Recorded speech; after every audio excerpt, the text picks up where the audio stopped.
Yeah, I would say before COVID it was better because I was working at Dave & Buster's. I was furloughed. I do not have that job. That was a great career. And I've still technically been trying to pick up the pieces since I've lost that job, and that was 2.5 years ago. It's impossible out there. You really have to have more jobs than I've ever had before.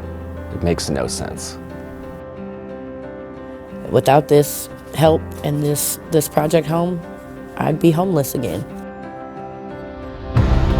Project Home is a collaborative effort between social service agencies and faith-based communities, and we come together with a common goal of trying to assist families from Shawnee Mission School District be permanently housed or to prevent a houseless situation. And many of our students were having to move around from house to house, from school district to school district because of housing instability. And we want to keep them in the same school. If you move a child around to different schools, that their success rate is not very high. So if you can keep them stable in their own school, the chance of them being more successful is a lot greater.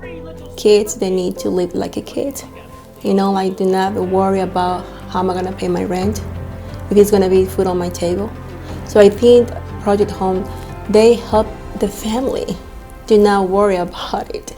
The greatest struggles that we have are affordable housing, well-paying jobs, and then most recently, helping people provide an education strategy to get that degree, to get that certificate, so that they can then get the job that pays better than their current situation. There's a lot of need. People are barely making it, is the thing. And when you've got 2 or 3 kids, you're talking about childcare, there's a great need. And when you have, like the family I saw today, when you have one thing, you're going along good, and then all of a sudden there's a bump, it just throws everything out of whack, you know?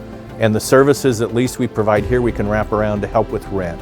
We can help with utilities. Through DCF, we have LEAP, we have food stamps, because every dollar we give them from what resources we have here makes another dollar available for what they can divert somewhere else. What Project Home has done a great job on is pulling a bunch of resources together. And so New City pays a portion, another business pays a portion, a local not-for-profit makes a portion, and before you know it, together this local community has come together to provide what was before an overwhelming need for a family who is in distress. And we give a little bit hope to them. I think next day is going to be better for them, especially at school. Education is power, and nobody's going to take that from nobody. Yeah, I was nervous at first when I came into Project Home, but as I was greeted and I signed in and everything, they offered me coffee, and it was a nice warm atmosphere. I was very grateful to get help today. It was a really great opportunity and a blessing to go through a program like this. Life is a struggle, but there are resources and people out there that can help. Blessed. I feel blessed. I've been stressing for the past month. This is a big weight off my shoulders. I feel blessed. It's still good people out here.